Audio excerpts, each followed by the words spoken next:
Halo teman-teman, jangan lupa sebelum nonton videonya pastikan kamu sudah subscribe, like, comment, and share ke sosial media yang kamu punya supaya apa yang kamu tahu teman-teman kamu juga bisa tahu. Stay tune. Assalamualaikum warahmatullahi wabarakatuh. Perkenalkan, nama saya Cynthia Robert dari kelas C jurusan Perbankan Syariah semester 1 dengan dosen pengampunya yaitu Bapak Sanawi SHGMA yang mengajar mata kuliah Metodologi Studi Islam. Di sini saya akan menjelaskan mengenai pengertian dan sumber ajaran Islam dari bab 5. Sebelum lanjut ke videonya, mari kita sesama membaca basmalah. Bismillahirrahmanirrahim. Baiklah, saya akan menjelaskan pengertian agama terlebih dahulu. Dari segi kebahasaan, Islam berasal dari bahasa Arab, yaitu dari kata salimah, yang mengandung arti selamat, sentosa, dan damai. Dari kata salimah, selanjutnya diubah menjadi bentuk kata aslama, yang berarti berserah diri masuk dalam kedamaian. Sumber lain mengatakan bahwa Islam berasal dari bahasa Arab, terambil dari kata salima yang berarti selamat sentosa. Dari asal kata itu dibentuk kata aslama yang artinya memelihara pada keadaan selamat sentosa, dan berarti pula menyerahkan diri, tunduk, patuh, dan taat. Kata aslama itulah yang menjadi kata Islam yang mengandung arti segala yang terkandung dalam arti pokoknya. Oleh karena itu, orang yang berserah diri, patuh, dan taat disebut juga sebagai orang muslim. Orang yang menyatakan dirinya seperti itu kepada Allah Subhanahu wa Ta'ala, maka dijamin keselamatan di dunia dan di akhirat. Kata Islam dekat dengan arti kata agama yang berarti menguasai, menundukkan, patuh, hutang, balasan, dan kebiasaan. Nurholis Masjid berpendapat bersikap pasrah kepada Tuhan merupakan hakikat dari pengertian Islam. Sikap ini tidak saja mendapatkan ajaran Tuhan kepada hambanya, tetapi ia diajarkan olehnya dengan bersangkutan kepada Allah manusia itu sendiri. Dengan kata lain, ia mengajarkan sebagai pemenuhan alam manusia sehingga pertumbuhan perwujudannya pada manusia selalu bersifat dari dalam, tidak tumbuh apalagi dipaksakan dari luar. Karena cara yang demikian menyebabkan Islam tidak otentik, karena hilang dimensinya yang paling mendasar dari mendalam, yaitu kemurniannya dan keikhlasannya. Nurholis Masjid ingin mengajak pembaca untuk memahami Islam dari sisi manusia sebagai makhluk yang sejak dalam kandungannya sudah mengatakan kepatuhan dan ketundukan kepada Tuhan, sebagaimana dalam Al-Quran surat Al-A'raf ayat 172 tentang kebutuhan manusia terhadap agama. Menurut Maulana Muhammad Ali, dapat dipahami dari firman Allah yang terdapat pada ayat 202 pada surah Al-Baqarah, bahwasanya Islam dari segi kebahasaan mengandung arti patuh, tunduk, taat, dan berserah diri kepada Allah dalam upaya mencari keselamatan dan kebahagiaan hidup baik di dunia maupun di akhirat. Hal demikian dilakukan atas kesadaran dan kemauan dari diri sendiri, bukan paksaan atau berpura-pura, melainkan sebagai panggilan dari fitrah dirinya sebagai makhluk yang sejak dalam kandungan sudah menyatakan patuh dan tunduk kepada Tuhan. Secara antropologis, perkataan Islam sudah menggambarkan kodrat manusia sebagai makhluk yang tunduk dan patuh kepada Tuhan. Keadaan ini membawa pada timbullah pemahaman terhadap orang yang tidak patuh dan tunduk sebagai wujud dari penolakan terhadap fitrah dirinya sendiri. Demikianlah pengertian Islam dari segi kebahasaan. Sepanjang ini dapat dipahami oleh para ahli. Pengertian Islam dari segi istilah menurut Harun Nasution, agama yang ajaran-ajarannya diwahyukan Tuhan kepada masyarakat manusia melalui Nabi Muhammad SAW sebagai Rasul Islam. Pada hakikatnya membawa ajaran-ajaran yang bukan hanya mengenal satu segi, tetapi mengenai berbagai segi dari kehidupan manusia. Menurut Maulana Muhammad Ali, Islam adalah agama perdamaian. Ada dua ajaran pokok, yaitu keesaan Allah dari kesatuan atau persaudaraan umat manusia menjadi bukti nyata bahwa agama Islam selaras benar dengan namanya. Islam bukan saja dikatakan sebagai agama seluruh nabi Allah sebagaimana ada beberapa kitab suci Al-Quran, melainkan pula pada segala sesuatu yang secara tidak sadar tunduk sepenuhnya kepada undang-undang Allah yang kita saksikan pada alam semesta. Di kalangan masyarakat barat, Islam sering diidentikan dengan istilah Muhammadaris dan Muhammadan. Istilah ini agama dari luar Islam. Menurut Nasruddin Razak, perislam itu bisa mengandung arti bahwa Islam adalah paham Muhammad atau pemuja terhadap Muhammad sebagaimana perkataan agama Buddha yang mengandung arti agama yang dibangun oleh Siddharaja Gautama, Sang Buddha, atau paham yang berasal dari Siddhartha Gautama. Analogi nama dengan agama-agama lainnya tidaklah mungkin bagi Islam.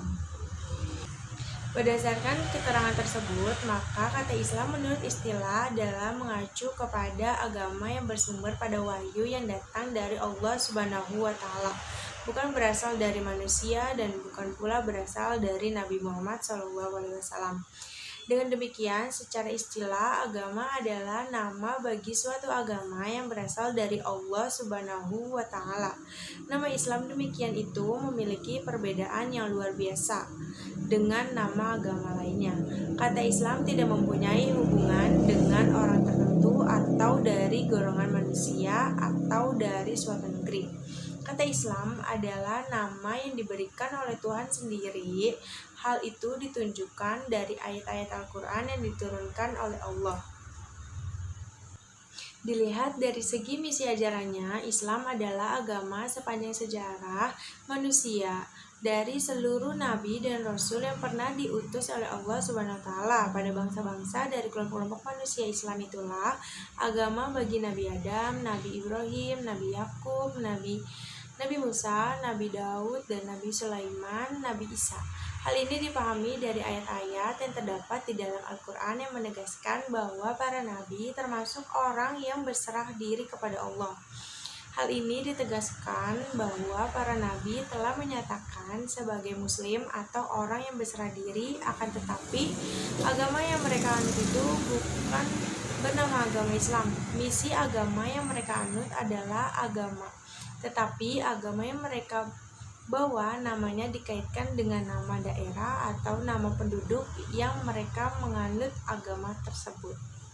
Selanjutnya saya akan membahas mengenai sumber ajaran Islam. Jadi sumber ajaran Islam itu ada dua. Yang pertama Al-Quran dan yang kedua adalah Al-Sunnah. Di kalangan ulama terdapat kesepakatan bahwa sumber ajaran Islam yang utama yaitu Al-Quran dan Al-Sunnah. Sedangkan penalaran atau akal pikiran sebagai alat untuk memahami Al-Quran dan Al-Sunnah. Ketentuan ini sesuai dengan agama itu sendiri sebagai wahyu berasal dari Allah yang penjabarannya dilakukan oleh Nabi Muhammad SAW di dalam Al-Quran surah An-Nisa ayat 156. Kita dianjurkan agar menaati Allah dan Rasulnya serta ulil amri atau pemimpin. Sumber ajaran Islam yang pertama yaitu Al-Quran. Menurut Imam Syafi'i mengatakan bahwa Al-Quran bukan berasal dari akar kata apapun dan bukan pula ditulis dengan memakai hamzah. Lafaz tersebut sudah lazim digunakan dalam pengertian kalamullah atau firman Allah yang diturunkan kepada Nabi Muhammad SAW. Sementara itu, Al-Fara berpendapat bahwa lafaz Al-Quran berasal dari kata karain jamak, dari kata karinah yang berarti kaitan. Karena dilihat dari segi makna dan kandungannya, ayat-ayat Al-Quran itu satu sama lain saling berkaitan. Adapun pengertian Al-Quran dari segi istilah dapat dikemukakan di berbagai pendapat. Mana al-kathuna mengatakan bahwa Al-Quran adalah firman Allah yang diturunkan kepada Nabi Muhammad SAW dan dinilai ibadah bagi yang membacanya. Pengertian Al-Quran secara lebih lengkap dikemukakan oleh Al-Wahhab Al-Kalam, yaitu Al-Quran adalah firman Allah yang diturunkan kepada hati Rasulullah Muhammad bin Abdullah melalui Jibril dengan menggunakan lafaz bahasa Arab dan maknanya yang benar, agar ia menjadi hujjah bagi Rasul bahwa ia benar-benar Rasulullah, menjadi undang-undang bagi manusia, memberi petunjuk kepada mereka dan menjadi sarana untuk melakukan pendekatan diri dan ibadah kepada Allah dengan membacanya. Sumber ajaran Islam yang kedua yaitu Al-Sunnah. Menurut bahasa Arab, Al-Sunnah artinya jalan hidup yang dibiasakan. Terkadang jalan tersebut ada yang baik dan ada pula yang buruk. Selain kata Al-Sunnah yang pengertiannya sebagaimana disebutkan di atas, kita juga menjumpai kata Al-Hadis, Al-Khatbar, dan Al-Atsar sebagai sumber ajaran Islam yang kedua setelah Al-Quran. Al-Sunnah memiliki fungsi yang pada intinya sejalan dengan Al-Quran. Keberadaan alat sunnah tidak dapat dilepaskan dari adanya sebagai ayat Al-Quran pertama yang sifatnya global atau garis besar yang memerlukan perincian, kedua yang sifatnya umum atau menyeluruh yang menghendaki pengecualian, yang ketiga yang sifatnya mutlak atau tanpa batas yang dikehendaki pembatasannya. Yang keempat, isyarat Al-Quran yang mengandung makna lebih dari satu atau musyitarak yang menghendaki penetapan makna yang akan dipakai dari dua makna tersebut. Hadis berfungsi merinci petunjuk dari isyarat Al-Quran yang bersifat global sebagai pengecualian terhadap syarat Al-Quran yang bersifat umum, sebagai pembatas terhadap Al-Quran yang bersifat mutlak, dan sebagai pemberi informasi terhadap sesuatu kasus yang tidak dijumpai di dalam Al-Quran. Dengan posisinya yang demikian itu, maka pemahaman Al-Quran dan juga pemahaman ajaran Islam yang seharusnya tidak dapat dilakukan tanpa mengikutsertakan hadis. Demikian penjelasan dari saya mengenai pengertian dan sumber ajaran Islam. Sebelum mengakhiri video ini, mari kita sama-sama membaca surah At-Tin. Bismillahirrahmanirrahim. Wattini wazzaitun wa turi sinina wa hadzal baladil amin.